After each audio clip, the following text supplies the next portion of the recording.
RCB గెలిచే match ఓడిపోయింది. ఇక ఆర్సీబీ గెలుపు ఖాయమనే సమయానికి ఎస్ఆర్హెచ్ కొట్టిన చావు దెబ్బకి ఆర్సీబీ కుప్పకూలిపోయింది. ఈ ఓటమితో ఆర్సీబీకి అత్యంత అవసరమైన టాప్ 2 ప్లేస్ని కూడా కోల్పోయింది. ఈ సంవత్సరం ఆర్సీబీ సూపర్ డూపర్ ఫామ్లో ఉంది. ఈ సీజన్లో తన సొంత గ్రౌండ్లో తప్ప బయట గ్రౌండ్లో ఒక మ్యాచ్ కూడా ఓడిపోలేదు. అలాంటి టీంని ఎస్ఆర్హెచ్ లక్నోలో ఓడించింది. దాదాపుగా 14 ఓవర్ల వరకు ఆర్సీబీ బ్యాటర్లు చాలా దూకుడుగా ఆడారు. అప్పటి వరకు మన బౌలర్లు మొత్తం వికెట్ తీయలేక చేతులెత్తేశారు. అప్పటి వరకు ఆర్సీబీ 173 పరుగులు చేసి 3 వికెట్లు మాత్రమే కోల్పోయింది. సరిగ్గా అక్కడి నుంచి ఒక్కసారిగా ఎస్ఆర్హెచ్ బౌలర్లు విరుచుకుపడడంతో ఆర్సీబీ 16 పరుగులు మాత్రమే చేసి 7 వికెట్లు కోల్పోయి ఆల్అౌట్ అయ్యి, ఇది మాత్రం ఎవరు ఊహించని థ్రిల్లింగ్ విక్టరీ. ఈ మ్యాచ్ చూసిన ప్రతి ఒక్కరికి 2016 ఫైనల్స్ గుర్తొచ్చింది. సరిగ్గా అప్పుడు కూడా ఎస్ఆర్హెచ్ పై ఆర్సీబీ ఓపెనర్స్ దంచుకొట్టారు. మళ్ళీ అక్కడ కూడా చివరి 5 ఓవర్స్లో బ్యాటింగ్ ఆర్డర్ మొత్తం కుప్పకూలింది. కప్పు కొద్దిలో చేజారిపోయింది. అప్పుడు కూడా ఇలానే జరిగింది. మీరు సరిగ్గా గమనించినట్లయితే 2009లో కూడా ఆర్సీబీని ఫైనల్స్లో ఓడించింది కూడా మన తెలుగు టీమే. కాబట్టి అప్పుడు ఇప్పుడు ఎప్పుడైనా ఆర్సీబీకి పెద్ద ఏదైనా ఉంది అంటే అది ఎస్ఆర్హెచ్ మాత్రం. అలాగే మొదటి మ్యాచ్లోనే సెంచరీ చేసి తర్వాత వరుసగా సింగిల్ డిజిట్ స్కోర్కి అవుట్ అవుతూ అందరి చేత ట్రోలింగ్కి గురైన ఇషాన్ కిషన్ ఈ మ్యాచ్లో మాత్రం చాలా రెస్పాన్సిబుల్గా ఆడి చివరి వరకు ఆడి ఎస్ఆర్హెచ్ 231 పరుగులు చేయడానికి ముఖ్య కారణంగా మారాడు. అతను తిట్టిన వాళ్ళ చేత మళ్ళీ పొగిడించుకునేలా చేశాడు. ఈ మ్యాచ్లో ఒక్క షాట్ కూడా తప్పుగా ఆడలేదు. ఇంకా ఒక్క ఓవర్ మిగిలి ఉన్నా లేదా ఎక్కువగా స్ట్రైక్ ఇషాన్ కిషన్కి వచ్చినా మళ్ళీ ఒక అద్భుతమైన సెంచరీని చేసేవాడు. ఇలా బ్యాటింగ్లో ఇషాన్ కిషన్ గెలిపిస్తే బౌలింగ్లో మాత్రం మన బౌలర్స్ అందరూ సమిష్టిగా రాణించారు. కానీ ఎస్ఆర్హెచ్ గెలవడానికి ఆర్సీబీ ఓడిపోవడానికి 5 బంతులే కారణమని ఇంతమందికి తెలుసు. 15.3 ఓవర్ల వరకు మ్యాచ్ హోరాహోరీగా సాగినట్లు కనిపించింది. కానీ ఎస్ఆర్హెచ్ విజయం 5 బంతుల్లోనే ఖాయమైంది. ఈ 5 బంతుల్లో ఎస్ఆర్హెచ్ 3 ఆర్సీబీ బ్యాటర్లను అవుట్ చేసింది. 16వ ఓవర్ 4వ బంతికి రజత్ పటిదార్ రన్అట్ అయ్యాడు.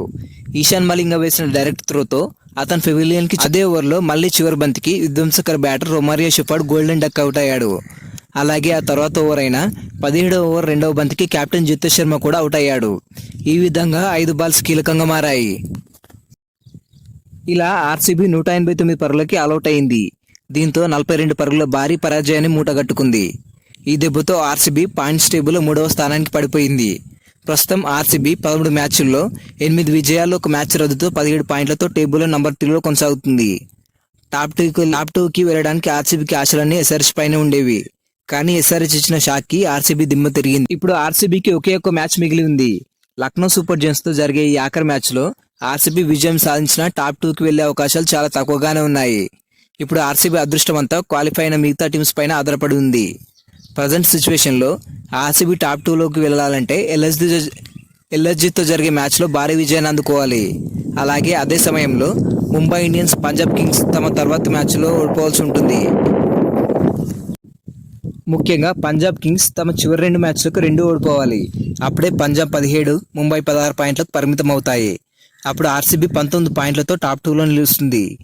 ఈ టాప్ 1, టాప్ 2 స్థానాలకు ఎందుకంత పోటీ అంటే ఐపీఎల్ ప్లే ఆఫ్స్ ఫార్మాట్ ప్రకారం టాప్ 2 స్థానాల్లో నిలిచిన జట్టు క్వాలిఫైర్ 1 మ్యాచ్ ఆడతాయి. ఇందులో గెలిచిన జట్టు నేరుగా ఫైనల్ మ్యాచ్ ఆడుతుంది. కానీ ఓడిన జట్టుకు మాత్రం మరోసారి ఫైనల్కి వెళ్ళడానికి అవకాశం ఉంటుంది. అందుకే మొదటి 2 ప్లేస్లకి ఇంత డిమాండ్ ఉంటుంది. సన్ రైజర్స్ హైదరాబాద్ క్వాలిఫై కానప్పటికీ తన ప్రత్యర్థి టీంని తీవ్రంగా దెబ్బతీసి వెళ్తుంది. మొన్న ఎల్ఎస్జీని క్వాలిఫై కాకుండా ఆపేసింది. ఈరోజు ఆర్సీబీని టాప్ 2లో లేకుండా ఎస్ఆర్హెచ్ ఆర్సీబీని ఓడించడం ద్వారా పంజాబ్ కింగ్స్కి చాలా పెద్ద మేలు జరిగింది. పంజాబ్ ఒక్క మ్యాచ్ కూడా ఆడకుండానే 3వ స్థానం నుంచి 2వ స్థానానికి చేరుకుంది. అలాగే పంజాబ్కి దీని మించిన మరో జాక్పాట్ రాబోతుంది. అది ఎలా అంటే ఈ మ్యాచ్లో ఓడిపోవడం ద్వారా ఆర్సీబీ రన్ రేట్ తగ్గిపోయింది. మరోపక్క పంజాబ్ కింగ్స్ తన నెక్స్ట్ మ్యాచ్లో ఢిల్లీ క్యాపిటల్స్ పై గెలిస్తే నేరుగా టాప్ 1కి వెళ్ళిపోతుంది. అలాగే ఈ మ్యాచ్తో అభిషేక్ శర్మ T20 మ్యాచ్లో భారీ గంత సాధించాడు.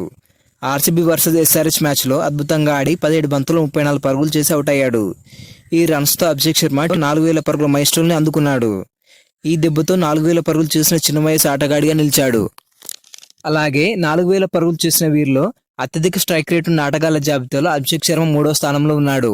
మొదటి స్థానంలో న్యూజిలాండ్కి చెందిన ఫిన్ అలెన్ ఉన్నాడు. ఇదే రికార్డ్ని ఇండియా వైడ్గా చూసుకున్నట్లయితే అభిషేక్ శర్మ టాప్ ప్లేస్లో ఉన్నాడు. ఎస్ఆర్హెచ్ కొట్టిన 231 లక్ష్యాన్ని ఛేదించడానికి విరాట్ కోహ్లీ, ఫిల్ సాట్ల వీరోచిత పోరాటానికి లాభం లేకుండా పోయింది. వీళ్ళ దంచు కొట్టుడుకు పవర్ ప్లేలోనే ఏకంగా 72 పరుగులు వచ్చాయి. అది కూడా వికెట్ నష్టపోకుండా. ఈ మ్యాచ్లో విరాట్ కోహ్లీ 25 బంతుల్లో 1 సిక్సర్, 7 ఫోర్లతో 43 పరుగులు చేశాడు. కోహ్లీ కొట్టిన బౌండరీలతో ఆర్సీబీ 800 బౌండరీల మార్కులు అందుకుంది. అలాగే ఈ మ్యాచ్లో ఫిల్సాట్ 32 బంతుల్లో 4 బౌండరీలు 5 సిక్సర్లతో 62 పరుగులు చేశాడు. ఈ ఇద్దరు ఓపెనర్స్ ఇంత మంచి స్టార్ట్ ఇచ్చినప్పటికీ మిడిల్ ఆర్డర్ నుంచి బ్యాటర్స్ అంతా చేతులెత్తేయడంతో ఆర్సీబీ గెలవాల్సిన మ్యాచ్ను అయితే ఓడిపోయింది. అలాగే మోస్ట్ ఇంపార్టెంట్ అయిన టాప్ 2 ప్లేస్ను కూడా కోల్పోయింది. ఈ విధంగా ఫైనల్కి వెళ్ళే అవకాశాన్ని అయితే తగ్గించుకుంది. టోటల్గా ఫైనల్లో ఏ జట్టు గెలుస్తుందో కామెంట్ చేయండి. ఈ వీడియో నచ్చినట్లయితే లైక్ చేయండి.